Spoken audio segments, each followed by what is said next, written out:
जय श्री कृष्ण। नमस्कार। श्रीमद् भगवद गीता के अध्ययन की श्रृंखला में 5वें अध्याय ज्ञान कर्म संन्यास योग के आज के सत्र में सभी का स्वागत एवं अभिवादन। ओमकार के नाद के साथ प्रार्थना करेंगे।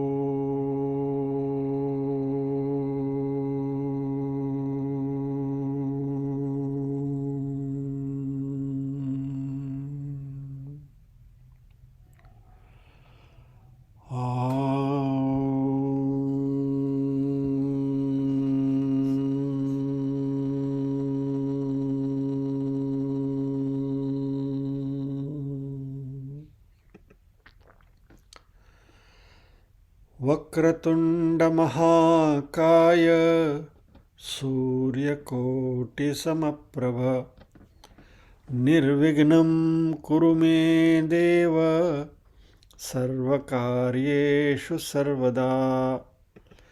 या कुन्देन्दुतुषारहारधवला या शुभ्रवस्त्रावृता या वीणावरदण्डमण्डितकरा या श्वेतपद्मासना या ब्रह्माच्युतशङ्करप्रभृतिभिर्देवैः सदा वन्दिता सा मां पातु सरस्वती भगवती निःशेषजाड्यापहा। वसुदेवसुतं देवं कंसचाणूरमर्दनं देवकी परमानन्दं कृष्णं वन्दे जगद्गुरुम्।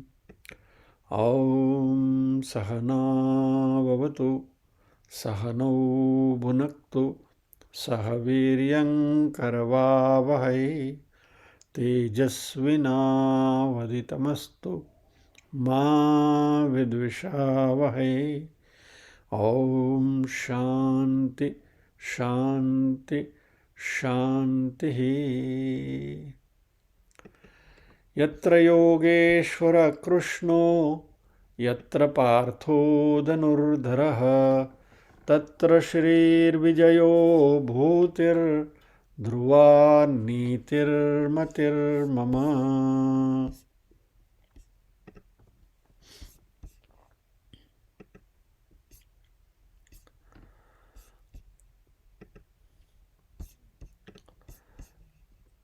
पारायण 1 से 11वां श्लोक रीना जी करेंगी और फिर बाद में 23वें श्लोक तक 12 से 23 नीरूबेन करेंगे।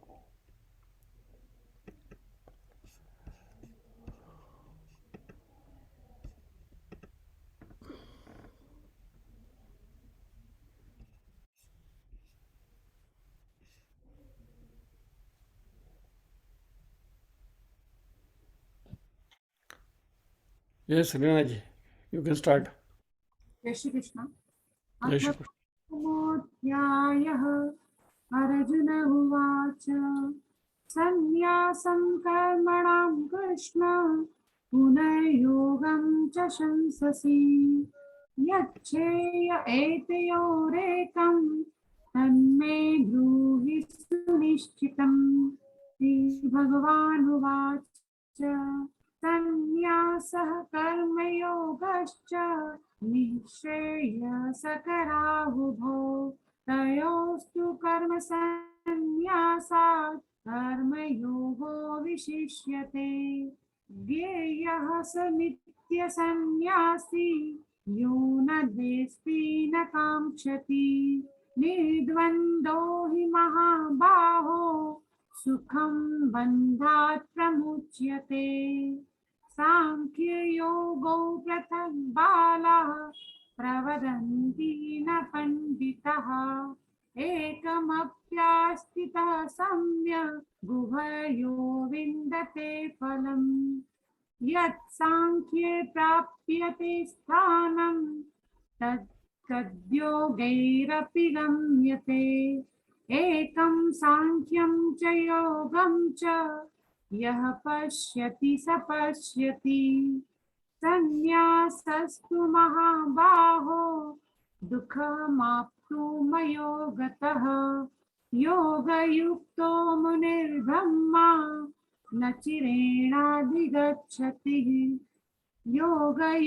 योगयुक्तो विशुद्धात्मा विजितात्मा जितेन्द्रियः सर्वभूतात्मभूतात्मा कुर्वन्नपि न लिप्यते नैव किञ्चित् करोमीति युक्तो मन्येति तत्त्ववित् तर्यस्मिन्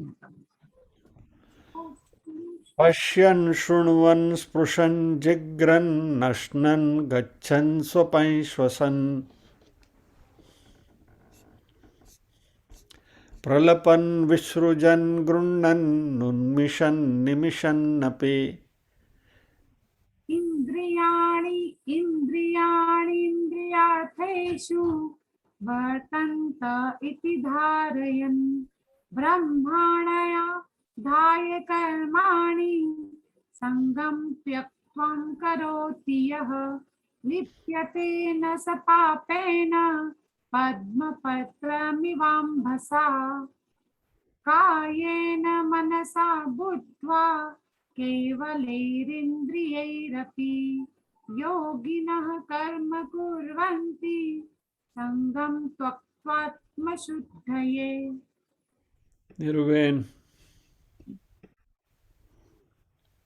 નિરુબેન છો?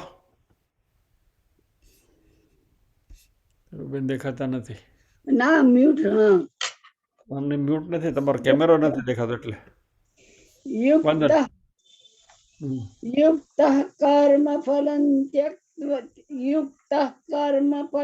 ત્યક્ત્વા શાંતિમાપ્નોતિ નૈષ્ઠિકીम् અયુક્તઃ કામકારેણ ફલે સક્તો નિબધ્યતે સર્વકર્માણિ મનસા સન્યસ્યાસ્તે સુખં વશી નવદ્વારે પુરે દેહી નૈવ કુર્વन्न કારયન ન કર્તૃત્વં ન કર્માણિ લોકસ્ય સૃજતિ પ્રભુઃ ન કર્મ ફલ સંયોગમ સ્વભાવસ્તુ પ્રવર્તતે નાદત્તે કસ્યચિત પાપમ ન ચૈવ સુકૃતમ વિભુઃ અજ્ઞાનેનાવૃતમ જ્ઞાનમ તેન મુહ્યન્તિ જંતવઃ જ્ઞાનેન તુ તદજ્ઞાનમ એષાં નાશિતમાત્મનઃ તેષામાદિત્યવજ્ઞાનમ પ્રકાશયતિ તત્પરમ તદ્બુદ્ધયસ્તદાત્માન તન્નિષ્ઠાસ્તત્પરાયણઃ ગચ્છન્ત્ય પુનરાવૃત્તિમ જ્ઞાનનિર્ધૂતકલ્મષઃ વિદ્યા વિનય સંપન્ને બ્રાહ્મણે ગવિહસ્તિની શુનિ ચૈવ સ્વપાકે ચ પંડિતઃ સમદર્શિનઃ ઇહૈવ સૈર્જિતઃ સર્ગો એષાં સામ્યે સ્થિतं મનઃ निर्दोषं हि समं ब्रह्म तस्मात् ब्रह्मणि ते स्थितः न प्रहृष्येत् प्रियं प्राप्य नो द्विजेत् प्राप्य च प्रियं स्थिर बुद्धिरसम्मूढो ब्रह्मविद् ब्रह्मणि स्थितः बाह्य स्पर्शे स्वसक्तात्मा विन्दत्यात्मनि यत् सुखम स ब्रह्म योग युक्तात्मा सुखम अक्षयमश्नुते ये ही संस्पर्शजा भोगा दुःखयोनय एव ते आद्यन्तवन्तः कौन्तेय न ते शुरमते बुधः शक्नोति हैव यः सोढुम् प्राक्शरीरविमोक्षणात् कामक्रोधोद्भवं वेगं सयुक्तः स सुखी नरः। જય શ્રી કૃષ્ણ બેન. જય શ્રી કૃષ્ણ બેન. જય શ્રી કૃષ્ણ ભાઈ. ભૂત પૂર્ણિમા. સરસ ને બહુ સરસ. Very nice. शक्नोति हैव यः सोढुं प्राक् शरीर विमोक्षणात् काम क्रोधोद्भवं वेगम सयुक्त स सुखी नरः। शरीर छूटने से पहले काम और क्रोध के जो आवेग है इसके ऊपर जो कंट्रोल कर सकता है, काबू पा सकता है, वह नर मनुष्य योगी है और वह सुखी है। इसके ऊपर हमारी चर्चा हो रही है और हम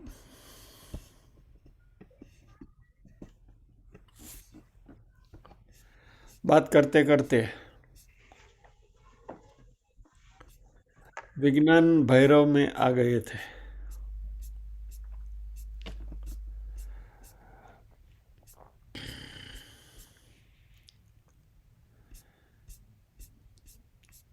विज्ञान भैरव तंत्र का ग्रंथ है जिसमें शिवजी और पार्वती का संवाद है और पार्वती जी ने शिवजी से पूछा था कि आपका सही स्वरूप क्या है और मैं आपको कैसे जान पाऊं, और शिवजी ने पार्वती जी को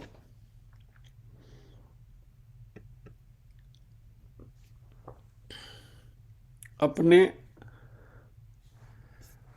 मन के ऊपर, मन को क्योंकि ये श्लोक हमारा जो है शक्नोति वही सोढुम, कि मन के ऊपर काबू पाने की जो बात है उसके तरीके बताए और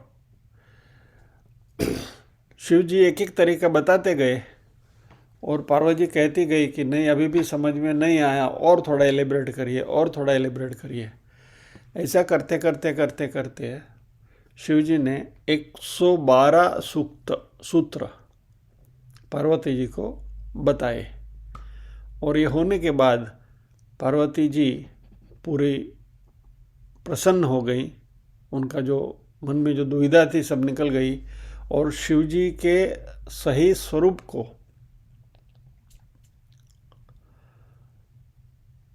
पहचान सकी। और फिर उन्होंने शिवजी को बहुत प्रेम पूर्ण आलिंगन दिया और शिव और शक्ति दोनों एक हो गए। और वही हमने लास्ट टाइम कहा था कि शिवजी का अर्धनारीश्वर स्वरूप है। हम यहाँ रुके थे और ये विज्ञान भैरव के बारे में हमें कुछ बात करनी थी।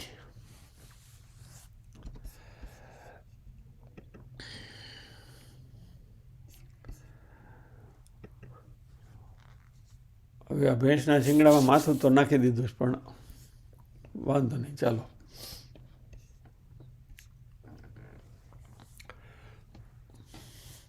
विज्ञान भैरव थोड़ा शिव पार्वती जी का तो जो संवाद है उसकी हम बात करेंगे, थोड़ी उसकी भी एक झांकी लेंगे। लेकिन आज के परिप्रेक्ष्य में इसकी जो उपयोगिता है और जो बात शिव जी वहाँ कर रहे हैं पार्वती जी को, तो इनमें से हमारे लिए क्या है, what is the take home for us. आज का जो समय चल रहा है, कहेंगे कि हम सब एक प्रकार के स्वप्निल अवस्था में घूम रहे हैं। सब ने वी ऑल हैव ड्रीम्स, अपने अपने स्वप्न पाल के रखे हैं। एवरी इंडिविजुअल हैज हिज और ओन ड्रीम्स, और हम उनके पीछे पड़े हैं। स्वप्न जो है ना, वो जागृति और सुषुप्ति दोनों के बीच का संक्रांति काल है।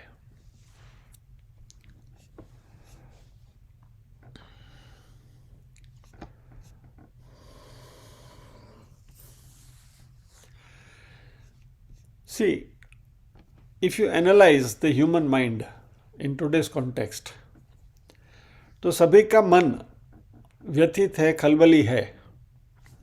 हम चैन से रह नहीं सकते हैं। फॉर एग्जाम्पल, मोबाइल फोन, बराबर, व्हाट्सएप में मैसेज आया कि नहीं, बार बार देखते रहते हैं। आया तो भी परेशानी है, नहीं आया तो भी परेशानी है। आया तो परेशानी है कि क्या आया देखना है। किसी ने बहुत अच्छा कहा था कि it is like a child's diaper, थोड़ी थोड़ी देर में देखते रहना पड़ता है कुछ आया क्या। तो ये मोबाइल का भी ऐसा ही है, कुछ आया तो भी देखना है, तो भी तकलीफ है, क्योंकि फिर देन यू टू रिस्पॉन्ड, यानी दिमाग फिर उसके ऊपर चलने लगता है, दौड़ने लगता है। और नहीं आया, अरे क्यों किसी का कुछ मैसेज नहीं आया, आज सब सन्नाटा क्यों है। तो न तो इधर चैन है, न तो उधर चैन है। मन दुविधा से भरा हुआ है। हम जब भी सोते हैं ना, तभी ढंग से सो भी नहीं सकते, because we have got a long to do list for tomorrow, कि हमें कल क्या करना है। टारगेट्स हैं, ये काम है, वो काम है, बहुत कुछ। और ये निद्रा में जब भी हमें सोना चाहिए, we should be under sound sleep, उसमें जागरण घुस गया है because of all these worries, कि कल हमें ये करना है, ये करना हो, ये हो जाएगा कि नहीं हो जाएगा, इसका पेमेंट आना है तो आएगा कि नहीं आएगा, उसको पेमेंट करना है कैसे होगा, वगैरह वगैरह। सोते सोते यानी कि ढंग से सो नहीं पा रहे हैं। और मज़ा क्या है कि because you have not been able to sleep properly, next day वापस वो जो दौड़ना है वहाँ भी एफिशिएंटली नहीं दौड़ सकते हैं, बिकॉज अधूरी नींद है। और ये अधूरी नींद लिए टारगेट पूरा करने के लिए दौड़ते हैं, तो जो टारगेट है, टू डू लिस्ट है, वो सोने नहीं देता। और दिन में क्योंकि रात को सो नहीं पाए हैं, इसलिए यू आर फीलिंग स्लीपी, तो उसकी वजह से दिन में जो टू डू लिस्ट को पूरा करना है उसको आप पूरा करके नहीं आ पाते हैं। घर से निकले, 15 आइटम का टू डू लिस्ट लेके निकले, 10 कंप्लीट कर पाए, 5 बज गया, कैरी फॉरवर्ड। यानी आज का जो मनुष्य है वो न तो जागता है न तो सोता है, ढंग से जागता भी नहीं है और ढंग से सोता भी नहीं है। और इस तरह ये स्वप्न की दुनिया में दौड़ रहा है, क्योंकि जिस बाजार में हम घूम रहे हैं, इस बाजार ने हमारी शांति छीन ली है, हमारा चैन छीन लिया है। इस बाजार में राम और आराम दोनों गुम हो गए, क्योंकि कंपटीशन है, चालबाजी है, फरेब है, माया है। यानी इस संसार के बाजार में कंफर्टेबल बिछाना है, पलंग है, लेकिन नींद नहीं है। मनोरंजन का टिकट तो मिलता है, लेकिन सुकून नहीं मिलता। टिकट लेकर आप अच्छा म्यूजिक का प्रोग्राम सुनने गए, या तो ड्रामा देखने गए, या तो पिक्चर देखने गए, लेकिन वहाँ आप चैन से उस कार्यक्रम का भी आनंद नहीं ले पाते हैं, क्योंकि मन कहीं और दौड़ रहा है। अभी भी आप यहाँ बैठे हैं, लेकिन मन और कहीं साथ में दौड़ रहा है। Something else is also going on in the mind, अंदर कुछ खिचड़ी पक रही है।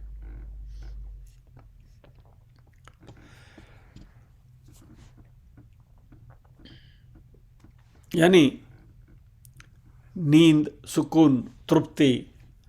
बाहर मान लीजिए कि भोजन करने के लिए आप जाते हैं, तृप्ति नहीं मिलती, आप खाते हैं, स्वाद है लेकिन तृप्ति नहीं है। तो नींद, सुकून, तृप्ति, प्रेम, भक्ति, ये सब हमें मनुष्य बनने के लिए आवश्यक है, लेकिन ये हमें इस संसार के बाजार में नहीं मिलते हैं। अब इसको पाने के लिए दो रास्ते हैं। एक पहला रास्ता जो है वो योग का है, पतंजलि योग दर्शन। इसमें कहते हैं कि इस बाजार को आप छोड़ दो। क्या? निकल जाओ यहां से, संन्यास ले लो, संसार से विरक्त हो जाओ और सब कुछ छोड़ के भाग जाओ। मजे की बात तो ये है कि जो लोग ये बाजार छोड़ने का काम सिखाते हैं वही अपनी अपनी दुकान खोल के बैठे हैं।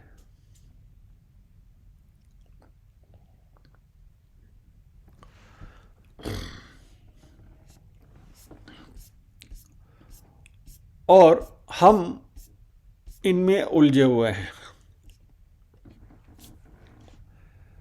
एक कहता है यहां आ जाओ, दूसरा कहता है वहां आ जाओ।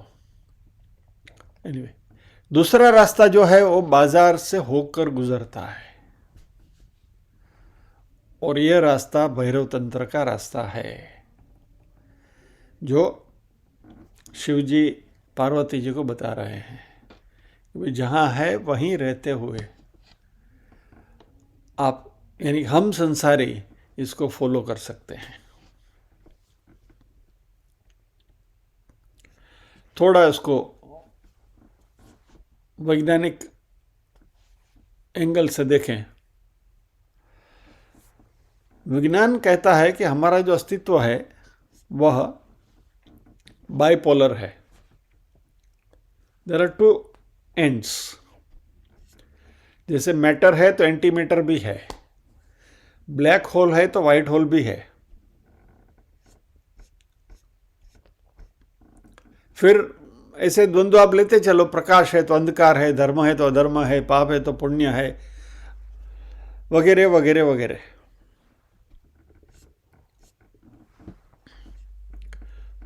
शिवजी पार्वती जी को ये सिखा रहे हैं भैरव तंत्र में कि यदि मनुष्य का स्वत्व कहीं इस बाजार में खो गया है तो वह इसी बाजार में से मिलेगा। जागृति यदि इस बाजार में खो गई है तो इसी बाजार से उसको ढूंढने का उपाय भी मिलेगा। यानी anything that you want to transcend, उसको आप उसमें गुजर के ही अच्छी तरह से ट्रांसेंड कर पाओगे, उसका अतिक्रमण कर पाओगे। सिंपल एग्जांपल, यदि आपको भय सताता है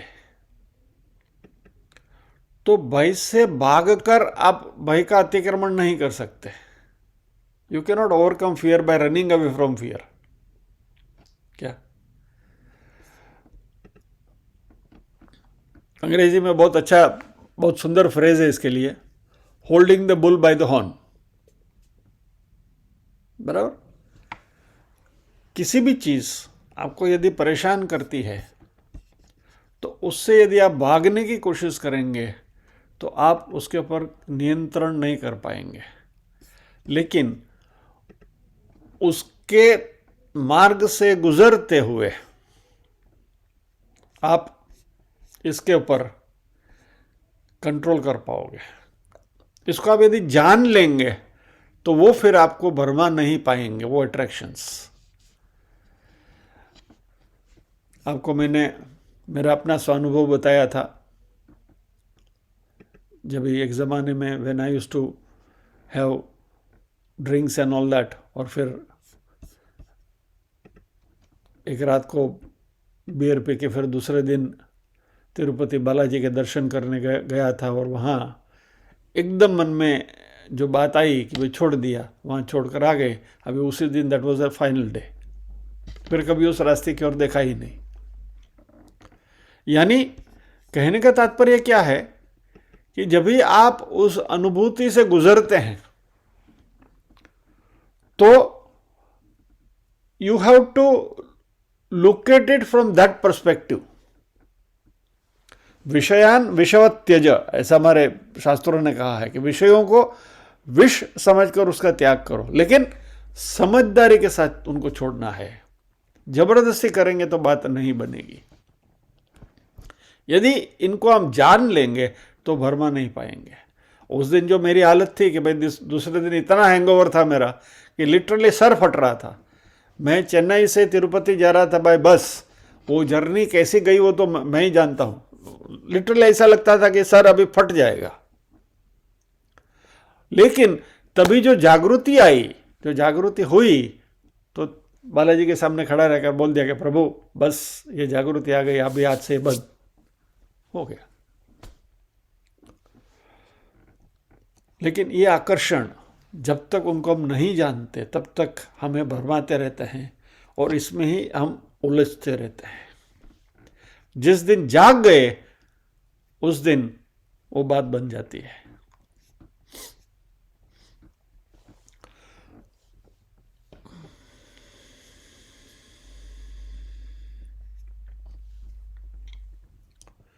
और ये जो रास्ता है यह भैरव तंत्र सिखाता है कि कैसे जागना।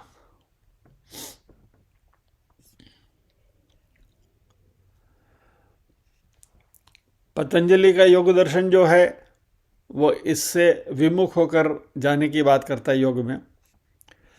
भैरव तंत्र का लाभ यह है कि आप इस बाजार से ही गुजर रहे हैं। स्वामी विवेकानंद के जीवन की एक बात याद आ रही है कि वह रामकृष्ण जी से, उनसे गुरु जी से मिलकर आश्रम से जब भी घर जाते थे तो उनका घर जाने का जो रास्ता था वह कलकत्ते के रेड लाइट एरिया से गुजरता था, बहु बाजार से। और उनके मन में ये बात हमेशा खटकती रहती थी कि मैं यहाँ से गुजर रहा हूँ, मैं सन्यासी हूँ, I should not be passing through this वगैरह वगैरह। देन ही रियलाइज्ड, एक बार उनको पता चल गया, and then he said irrespective of the place where I go, मुझे क्या फ़र्क पड़ता है। और उन्होंने पहले used to take a longer route for going home to avoid that red light area street, but जैसे ये जागृति आई, ठीक है, नाउ इट डजंट डिस्टर्ब। पहले जो डिस्टर्ब करता था वो अभी डिस्टर्ब नहीं कर रहा है, वो ऐसे ही गुजर जाते थे जैसे कुछ आजू बाजू कुछ नहीं है। और यह इस बाजार से गुजरने का जो रास्ता है यह भैरव तंत्र सिखाता है।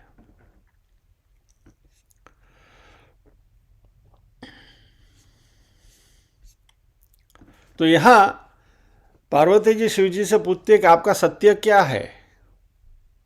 ये पूरा विश्व जो ब्रह्मांड दिख रहा है ये क्या है, इसका बीज कहाँ है।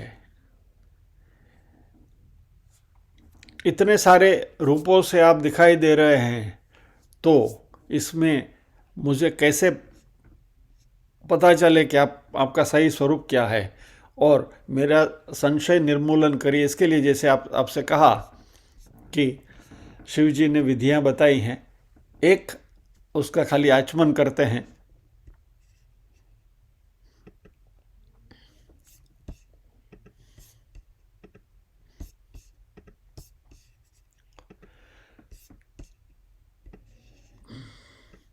क्योंकि ये तो बहुत लंबा तंत्र है और उसमें तो बात करते हैं तो करते ही जाएंगे।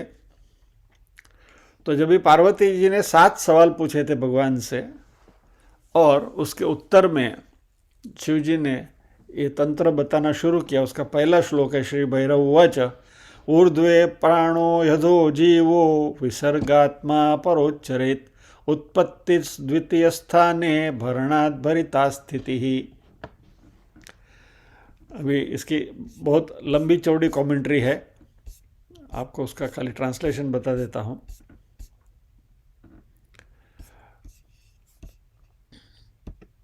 पार्वती जी से शिव जी कहते हैं कि हे प्रिय, ऊर्ध्व में अर्थात हृदय से द्वादशांत पर्यंत प्राण है और अधः अर्थात द्वादशांत से हृदय पर्यंत नीचे आने वाला वायु अपान है।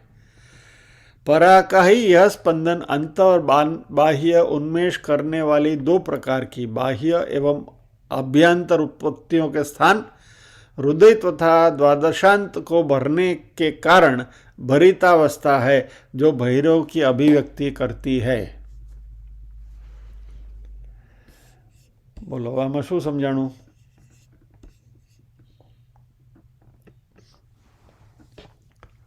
હવે આના બટેટાવડા કરી દઉં તમને, बराबर। इसमें शिवजी पार्वती जी से इतना ही कहते हैं कि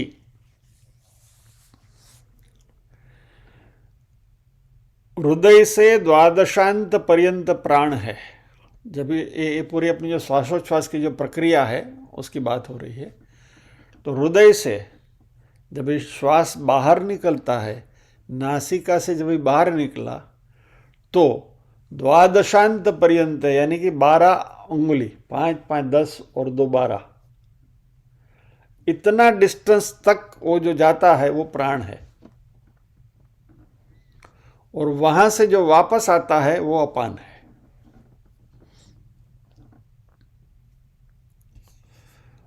हमारी मान्यता अलग है, हम प्राण लेते हैं और अपान छोड़ते हैं, ऐसा नहीं है। सही बात यह है कि जो जाता है वो प्राण है, आता है वो अपान है, और वो जो अपान है वो हमारे शरीर में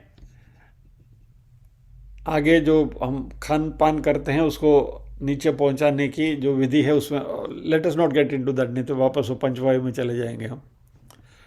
तो यहाँ शिवजी पार्वती जी से कहते हैं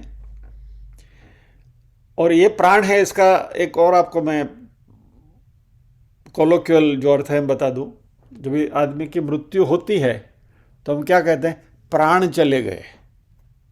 यानी actually the whole process is like this कि एवरी टाइम वी एक्सेल प्राण निकलते हैं, and every time we inhale हम अपान वायु लेते हैं। यानी जीवन छोड़ते हैं, जीवन को लेते हैं, and this is a continuous process. So with every breath हमारी मृत्यु होती है, with every breath there is a death.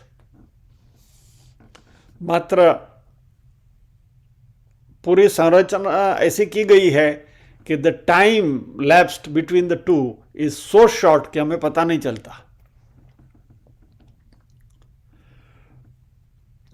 अभी यहां शिवजी पार्वती जी को क्या सिखा रहे हैं कि जब भी प्राण बाहर निकलते हैं तो 12 उंगलियों का जो डिस्टेंस है वहां तक वो जाता है, और फिर वो विलीन हो जाता है, और वहीं से अपान शुरू होता है और ये शरीर में आता है।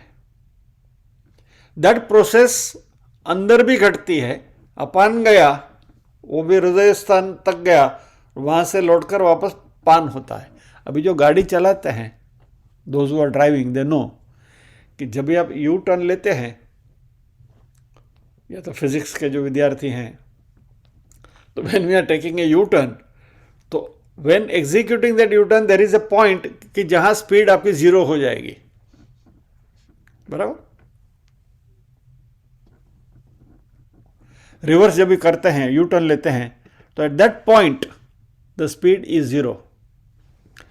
शिवजी यहां पार्वती जी से कहते हैं कि you concentrate on that point. वो जो 0 स्पीड वाली जो पॉइंट है, जो बिंदु है, उस बिंदु के ऊपर तुम कंसंट्रेट करो तो तुम्हें भैरव अवस्था प्राप्त हो जाएगी। ऐसे 112 सूत्र शिवजी ने पार्वती जी को बताए हैं।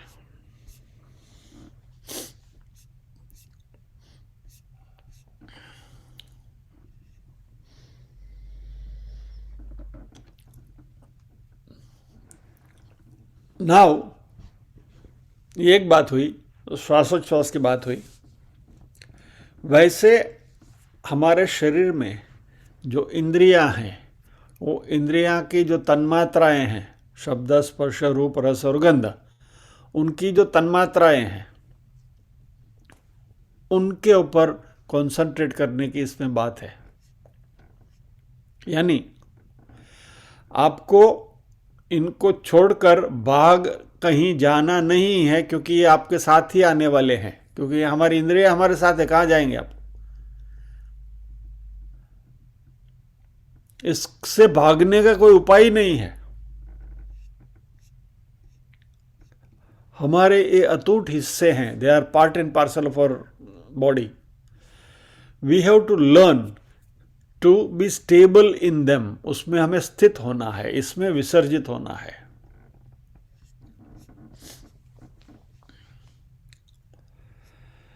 फॉर एग्जाम्पल, हम भोजन करने बैठे हैं, बराबर, खाना खा रहे हैं। खाना खाते समय हमारा हाथ चल रहा है, मुंह चल रहा है, चबाने की गतिविधि हो रही है, बराबर। लेकिन आपका ध्यान कहाँ है? घड़ी के ऊपर। आधे घंटे का लंच आवर है, लंच टाइम है, इसमें खा के भागना है, इसके बाद फलां से मीटिंग है, इससे ये करना है, इसके बाद में घर में हमारी जो गृहिणियाँ हैं तो वो सोचेंगी कि आ બધું પતે ને મારા હજી આ બાકી છે, પેલું બાકી છે, ये करना है, वो करना। आप कर रहे हैं भोजन, लेकिन आपका कंसंट्रेशन भोजन के ऊपर नहीं है।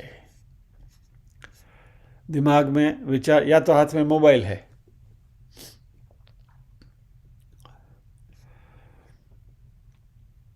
आपने सोचा कि चलो भाई थोड़ा बोर हो गए हैं तो कुछ अच्छा गाना सुनते हैं, और आप कुछ गाने वाने लगा कर बैठ गए। जैसे ही गाना सुनने बैठे, आपका ध्यान गाने में नहीं है, मन कहीं और भटक रहा है,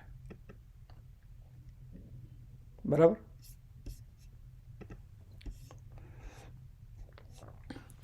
तो भोजन जब ये कर रहे हैं तो तभी हाथ निवाले मुंह में ठूस रहे हैं, मुंह चलता है, सब कुछ चल रहा है, भोजन की क्रिया हो रही है। यहाँ इस तंत्र में शिव जी का कहना है कि आपकी इंद्रियां जो गतिशील है, लेकिन हमें उस गति में हमारी उपस्थिति नहीं है। इंद्रियां यंत्रवत कार्य कर रही हैं, they are working mechanically, you are not there. Last time हमने बात करी थी रशियन साइंटिस्ट पावलोव की।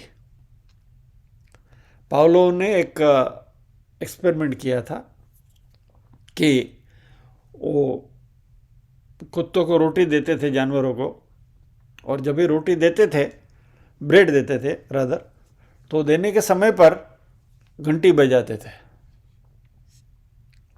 He used to literally do this। Subconscious mind और कॉन्शियस माइंड की जो बात वो कर रहे हैं, उन्होंने बताया था। तो अभी सामने खाना दिया जा रहा है, परोसा जा रहा है, तो वो जो जानवर जिसको खाना ब्रेड दे रहे थे कुत्ते को, उसके मुंह से लाल टपकती थी खाने को देखकर। तो वहाँ उसने ब्रेड रखा और इधर घंटी बजाई। ये क्रम थोड़ा समय चलता रहा, लंबे समय तक ये प्रयोग उसने किया। फिर पावलोव ने ब्रेड देना बंद कर दिया, सिर्फ घंटी बजाई, और देखा कि अभी भी कुत्ते के मुंह में लार तो आ रही है, यानी उसका ध्यान ब्रेड से हट गया, घंटी में लग गया। हमारा भी वही प्रॉब्लम है। खास करके ये बात मैं खास इसलिए कर रहा हूं यहाँ कि हम सबको एसिडिटी, गैस, इंडाइजेशन के प्रॉब्लम्स हैं। किस वजह से है? क्योंकि हमारा ध्यान हमारे भोजन के ऊपर नहीं है, लेकिन आजू बाजू में जो घंटियां बज रही हैं उन घंटियों पर है। इसलिए हमारा जो भोजन है वो भोजन नहीं हो रहा है, it is a mechanical process.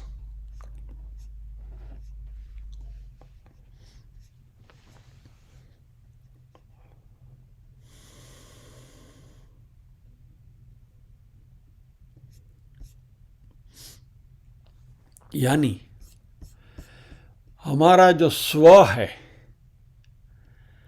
उसको उस क्रिया में हाजिर रखने की आदत डालें।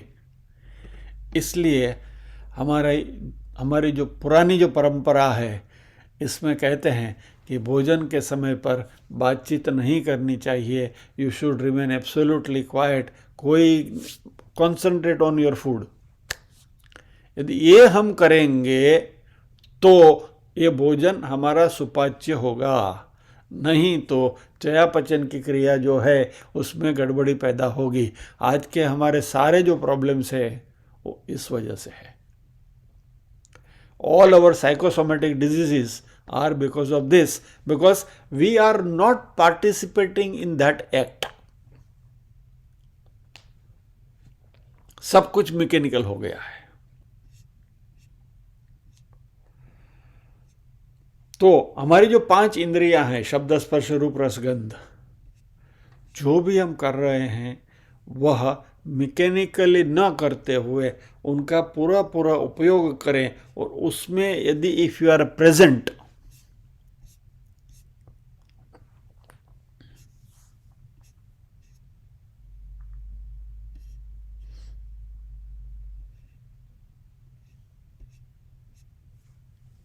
इसको थोड़ा अलग अंदाज में समझने की कोशिश करें। Another thing that we do is कि हम जो भी करते हैं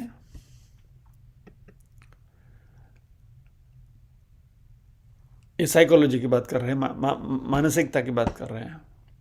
we tend to be judgemental.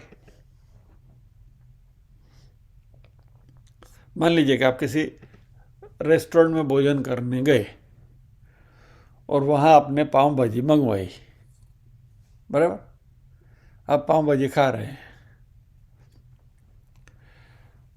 पाव भाजी अच्छी है लेकिन वो उधर खाई थी ना वो इससे ज़्यादा अच्छी थी। यानी आपके सामने जो चीज़ है उसका पूरा पूरा मज़ा लेने के बजाय आप वहाँ गए हैं पाव भाजी खाने को, उस रेस्टोरेंट में स्पेसिफिकली पाव भाजी खाने को गए हैं, लेकिन फिर भी you are comparing it with something else. Why? We want to be judgmental. अरे ये बच्चे की नाक उसके पिता के जैसी है, आनी अंसार एनी माँ जेवी छे,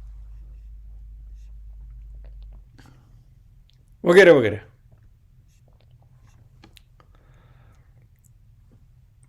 यहाँ शिवजी जो पार्वती जो कहते हैं कि ये जो सारी इंद्रियां हैं उनमें वो 0 पॉइंट को जो टर्निंग पॉइंट है उसको ढूंढो। जैसे श्वासोच्छ्वास की पहली बात बताई, कहीं भी अपने मन की प्रतिक्रिया का आरोपण मत करो। Take the things as they are, don't be judgmental. क्योंकि किसी भी दृश्य के ऊपर, किसी भी क्रिया के ऊपर यदि हम हमारे क्या कहें स्पंदन जो है या तो हमारा जो विचार है उसको उसके ऊपर आरोपित करेंगे, if you try to be judgmental you will lose the purity of that particular object. फिर वो भोजन हो, कपड़ा पहनना है, फूल देख रहे हैं, उसका सौंदर्य देख रहे हैं, गुलाब की सुगंध ले रहे हैं,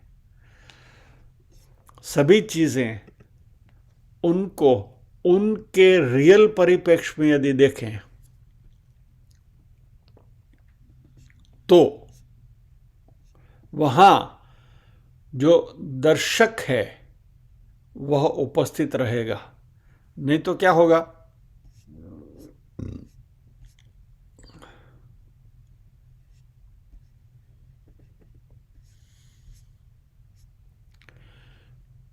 you are absent from that process. और ये बात यदि धीरे धीरे धीरे धीरे हम समझ पाएं तो भगवान ने यहाँ पार्वती जी, ये विज्ञान भैरव तंत्र बहुत लंबा है, ये किताब मैंने पढ़ने की कोशिश करी, कुछ कुछ समझ में आया, जैसे थोड़ा पैसेज आपको मैंने दिखाया, but essentially if you want to summarise, इसमें से the take home point for us is कि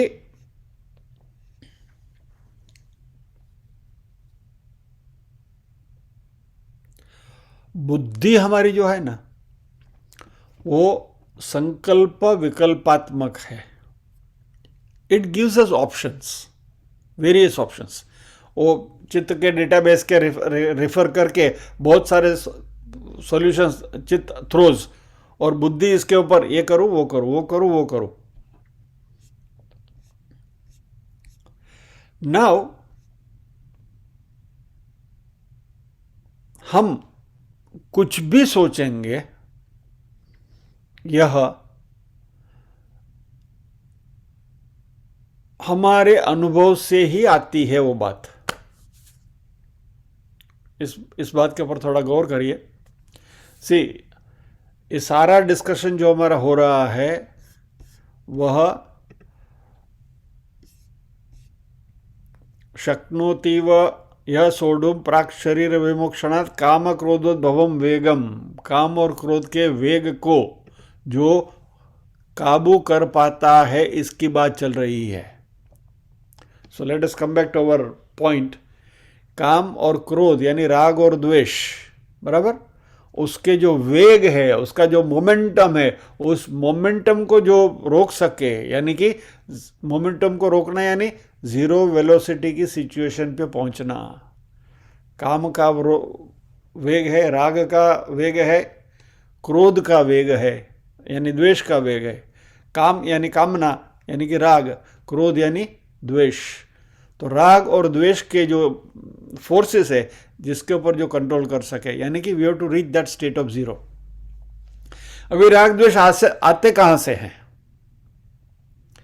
हमारी डेटाबेस जो है चित्त, उसमें सारे अनुभव भरे पड़े हैं, और जब भी कोई भी सिनेरियो हमारे सामने आता है तो हमारी बुद्धि के पास वही डेटाबेस से इंफॉर्मेशन आती है, because input is coming from the चित्त के डेटाबेस से आती है. तो अल्टीमेटली बुद्धि करती क्या है? इन्हीं का नए नए परम्यूटेशन कॉम्बिनेशन ढूंढती है, because we are not getting anything new, everything is what is coming from within. उनके परम्यूटेशन कॉम्बिनेशन ही हमारे सामने आते हैं. वही old wine in new bottle, पुराना माल है वो नया पैकेजिंग में हमारे सामने आ जाते हैं.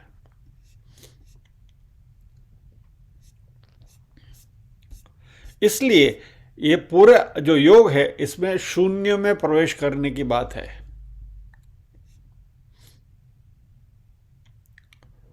हमारी इंद्रियों ने जो देखा है, सुना है, अनुभव किया है, वो सारी इंफॉर्मेशन जो हमारे पास है,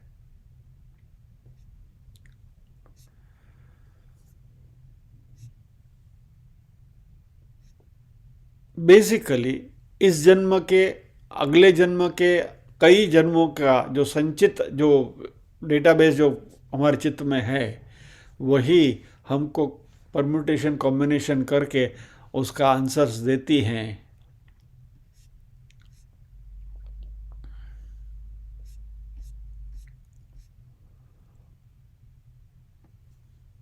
the point here is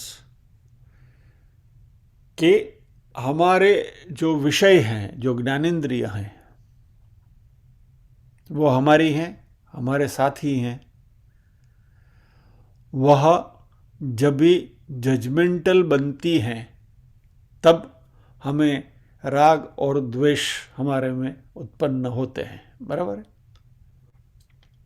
that very famous example, I will say it once again, last time यही चर्चा हमने करी थी. तारक मेहता ना उल्टा चश्मा, राइट?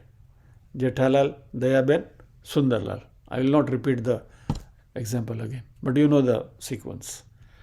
तो ये जजमेंटल एटीट्यूड जो है वो कहाँ से आती है? वो चित्त के डेटाबेस से आती है। और if we learn to reach that state of neutrality, यानी कि गाड़ी को यदि आप न्यूट्रल में डाल दें तो न तो आगे जाएगी न तो पीछे जाएगी, न इधर फॉरवर्ड नो रिवर्स, राग और द्वेष दोनों में नहीं जाएगी।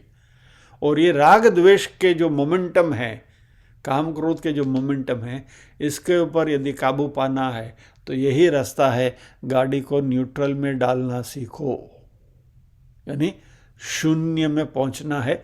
इसका जो पहला एग्जाम्पल जो हमने देखा था, शिव जी ने बताया था कि यह प्राण और अपान की जो गति है उसके ऊपर ध्यान करो। तो योग की भाषा में कहें तो बाह्य कुंभक और अंतर कुंभक, तो जब ये अंदर से यूटर्न लेता है तो अंतर कुंभक है, बाहर से यूटर्न लेता है तभी बाह्य कुंभक है। वह नाक से 12 उंगली के डिस्टेंस पर ये प्रोसेस घटती है। वो पॉइंट के ऊपर यदि आप कंसंट्रेट कर सको और उसकी अनुभूति कर सको तो ये बात बन सकती है। ये पूरी ध्यान की प्रोसेस है। और हम संसार से भागकर कहीं नहीं जा पाएंगे, संसार में ही इसी बाजार में रहना है। लेकिन इसी बाजार में यदि मुक्ति चाहिए तो ये एक रास्ता है, मोक्ष मिल जाएगा। यदि आप गुफाओं में चले जाओ, कंदराओं में चले जाओ, यदि वहाँ यदि मोक्ष है तो वहाँ के जो पत्थर हैं उनको तो पहले मोक्ष मिल जाता था, बिकॉज मोक्ष इज नॉट ए डेस्टिनेशन। क्या मोक्ष हमारे में ही है, हम ही मोक्ष है। राधा बंधन भी हम ही है, मोक्ष भी हम ही है। मन एव मनुष्याणाम कारण बंध मोक्षकम, बराबर। यदि हमें बंधे रहना है तो भी हमारी इच्छा है, मुक्त होना है तो भी हमारी इच्छा है। Choice is ours. और इसलिए भगवान ने श्लोक में कहा कि शक्नोति हैव यह सोढ़ुम प्राक शरीर विमोक्षणात्। इस शरीर छोड़ने से पहले जो इस काम क्रोधोद्भवम वेगम, काम और क्रोध से उद्भव होता हुआ जो वेग है, जो मोमेंटम है, उस मोमेंटम के ऊपर जो कंट्रोल कर पाता है, स युक्तः स सुखी नरः, वही योगी है, वही सुखी है। So with this will pause here.